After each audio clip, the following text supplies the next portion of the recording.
Bonjour à tous, voici ce qui se passe dans le milieu chrétien de la République démocratique du Congo. Pour commencer, je vous présente un très grand monsieur qu'on appelle Moïse Mbiye, qui à la base est un chantre de l'Éternel, donc il chante pour Dieu. Avec le temps, il est devenu pasteur parce que son père était pasteur avant et maintenant c'est lui qui l'a remplacé, mais il continue quand même à chanter. Il y a 3 ans, il a sorti une chanson qui s'appelle Ye Oyo. Ye Oyo, Bolingo Nanga, Ye Oyo. Cette chanson a fait un succès mondial. Quelque temps après la sortie de la chanson, la demoiselle qui joue le rôle principal dans le clip décide de venir sur les réseaux sociaux pour nous faire des révélations chocs sur le pasteur. C'est une demoiselle qui prie dans son église depuis très longtemps et elle nous dit qu'apparemment le pasteur couche avec elle depuis qu'elle est mineure. À cause de lui, elle n'est plus avec son fiancé. Elle dit qu'apparemment, je cite, le pasteur l'a fait avorter plusieurs fois et qu'à cause de ça, peut-être qu'elle aura plus d'enfants un jour dans sa vie. Il lui a fait des promesses comme quoi il allait la marier, mais que le pasteur ne tient pas à ses promesses, donc elle décide de porter plainte parce qu'elle se sent abusée. Elle dit que le pasteur a profité de sa faiblesse. Elle a donc porté plainte. Suite à ça, elle s'est fait menacer de mort. Sa famille était en danger, ses avocats étaient en danger. Au final, l'audience a eu lieu et devinez qui a gagné? Le pasteur. Bref, on tourne la page, mais on va revenir plus tard. Je vous présente maintenant un autre monsieur qu'on appelle Mike Kalambai, qui était à la base également chantre de l'Éternel, mais maintenant il est aussi devenu pasteur. Parce que oui, au Congo, beaucoup de chantres de l'Éternel deviennent pasteurs. Je ne sais pas si c'est par vocation ou c'est juste pour l'argent. Parce que quand tu es un simple chanteur, pour rentabiliser un peu d'argent, il faut d'abord faire des concerts. Et dans la communauté congolaise, les concerts, c'est un peu compliqué depuis plus de 10 ans avec les combattants, etc. Donc tant qu'à faire, on devient des pasteurs. Comme ça, tous les dimanches, on a l'argent de la dîme. Des fois, dans la semaine, il y a aussi culte. Donc, on se fait beaucoup de bénéfices. Bref. On revient sur le pasteur Mike Kalambai. Il y a quelques années, il s'est marié avec une magnifique Congolaise vivant aux États-Unis. Suite à leur mariage, elle déménage à Kinshasa pour aller vivre avec son mari. Ensemble, ils ont eu 2 enfants, ils étaient très beaux, un couple exemplaire, magnifique, jusqu'à là, tout va bien. Quelques années plus tard, sa femme vient nous faire des révélations rocambolesques dignes d'un film sans titre sur le pasteur Mike. Elle a fait un live où elle nous dit qu'elle est rentrée aux États-Unis avec ses enfants parce que sinon elle allait mourir. En gros, elle a fui pour se préserver. Elle nous dit que le pasteur Mike est un homme violent. Elle dit que le pasteur Mike l'a frappée pendant qu'elle était enceinte. Elle nous a montré des preuves en photo où on voyait son corps avec plein de blessures partout. Ça m'avait tellement choquée et touchée que je lui avais envoyé de la force en privé. Mais ce qui m'a blessée, c'est qu'il y avait des pros Mike Kalambai, des femmes, qui disaient oui mais on t'a frappé, mais qu'est-ce que t'as fait? Il est pas fou pour te frapper juste comme ça. T'as fait quelque chose. Tu es aussi pour quelque chose. Enfin, ça j'ai pas compris. Juste une parenthèse, non à la violence conjugale. Et s'il y a des femmes qui sont pour, j'espère que ça vous arrivera un jour, que ça arrivera à vos filles et que ça arrivera même à vos petites filles. Bref. Elle dit ensuite que le pasteur Mike sortait avec sa musicienne qu'il ramenait chez elle sans scrupule. Il draguait ses cousines à elle. Bref, elle en a vu des vertes et des pas mûres. Donc elle a décidé de fuir. Et elle a donc demandé le divorce. Quelques temps plus tard, elle a décidé de refaire sa vie, sauf qu'il n'y a pas longtemps, il y a une vidéo sextape d'elle qui a fait le buzz sur les réseaux. Les pros Mike Kalambai, les frères et les sœurs en Christ étaient contents. Ils ont dit que c'est bien fait pour elle. Elle a voulu salir la réputation, l'image de l'homme de Dieu 3 fois saint, de leur pasteur. Maintenant, c'est son karma qui est là. Quelques temps après la sortie de sa sextape, c'est maintenant son ex, l'homme de Dieu, pasteur Mike, qui est dans la sauce. Écoutez l'histoire. Il y a quelques jours, notre très cher pasteur Mike a fait un malaise. On voit circuler une vidéo sur les réseaux où il est allongé, il est pas bien, il y a l'ambulance, etc. Donc tout le monde panique, on se demande ce qui se passe. Et on a la réponse quelques heures plus tard. L'histoire c'est quoi? Il y a une femme qui s'appelle Zawadi. Zawadi vit en Australie, elle est mariée, 25 ans et 4 enfants. Cette femme est aussi chantre de l'Éternel. En accord avec son mari, elle décide d'aller à Kinshasa pour faire un feat avec le pasteur Mike. Sur place, elle dépense plus de 10 000 € parce qu'elle est restée à Kinshasa plus longtemps que prévu. Tout ça pour attendre l'arrivée du pasteur Mike qui en ce moment-là était aux États-Unis parce qu'il est l'ambassadeur de l'émission Madjabu Gospel.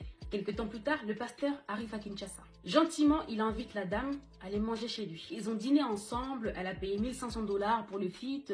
Jusqu'à là, tout va bien. Un autre jour, ils vont au studio pour enregistrer le son. Après la séance, le pasteur la dépose chez elle. Sauf que quelques minutes plus tard, le pasteur lui envoie un message pour lui dire « Tu dors ?» Elle dit « Non, je dors pas, pasteur. » Et le pasteur lui dit « Ok, je reviens te chercher. » Il était très tard la nuit. Et voilà là où les problèmes commencent. Il la récupère et pendant qu'il roule, notre pasteur demande à notre jeune femme de 25 ans qui était venue à la base pour un feat de lui faire une fellation. Elle dit qu'au début, elle n'a pas compris, ça l'a un peu étonnée. Mais finalement, elle l'a fait. Le pasteur roule, direction chez lui. Arrivé chez lui, qu'est-ce qu'ils font? Je vous laisse répondre. Ils font l'amour. Après, c'était devenu une habitude. Ils font la première fois, la deuxième fois. Elle précise que le pasteur savait qu'elle était mariée. Et la troisième fois, pendant l'acte, le pasteur lui dit qu'il a envie de faire par derrière. Sauf que elle n'a jamais fait par derrière. Donc elle a dit non, un non catégorique. Elle continue à dire non, non, je ne veux pas. Le pasteur dit oui, oui, s'il te plaît. Elle dit non, pasteur. Et le pasteur lui dit, t'auras pas mal, t'inquiète, je vais mettre un peu de vaseline. Elle continue à dire non, mais le pasteur fait quand même, brutalement. Et à la fin de l'acte, elle s'est retrouvée avec une déchirure. Il y avait du sang. Après l'acte, le pasteur était KO, donc il dormait. Elle s'est dit, bon, maintenant j'ai une déchirure.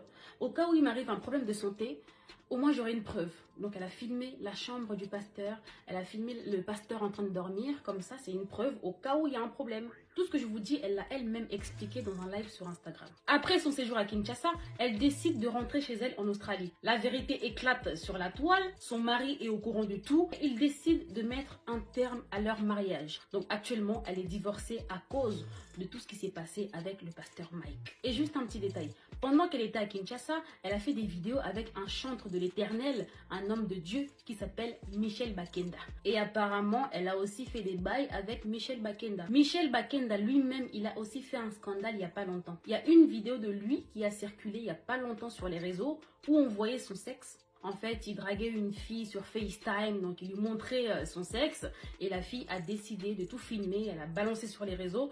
Donc on a vu le sexe de notre chantre de l'Éternel. À part ça, il y a un autre pasteur qui est aussi prophète au nom de Joël Francis Tatou qui fait parler de lui actuellement. Il y a un vocal WhatsApp qui a fuité où on entend notre prophète parler à un homme qu'il appelle chéri en lui disant « Depuis que je suis là, tu veux pas me voir, si tu veux pas de moi, dis-moi, je dois aller prêcher mais j'arrive pas parce que tu me manques ou je sais pas quoi. » Je précise que le prophète était marié. Il est maintenant divorcé et on apprend qu'en vérité, il est homosexuel. Toujours en parlant de notre prophète, le dimanche à l'église, il a fait une prophétie de ouf. Il a dit qu'il y avait un jeune homme qui était là, qui était sorcier. Le jeune homme en question, il a confirmé et affirmé tout ce que le prophète disait. Donc l'église était en extase, tout le monde était là. Wow, notre prophète, il est trop fort, c'est l'homme de Dieu. Sauf que le lendemain, le jeune homme en question a fait une vidéo pour dire que tout ça était faux. Il dit qu'il a été contacté par le prophète et son staff pour mentir. Tout ça pour 1500 francs congolais qu'il n'a même pas reçu finalement. À part ça, il y a un autre pasteur qu'on appelle Pasteur Mukuna. Il y a un an, une vidéo de lui en train de coucher avec une femme dans une voiture est sortie sur les réseaux. Il dit que c'est pas lui et que c'est juste des gens qui veulent le déstabiliser qui ont fait ce montage. Sauf que il y a une demoiselle qui vient nous faire des révélations choc en disant que dans cette vidéo, c'est bel et bien lui et c'est avec elle qu'il est en train de coucher.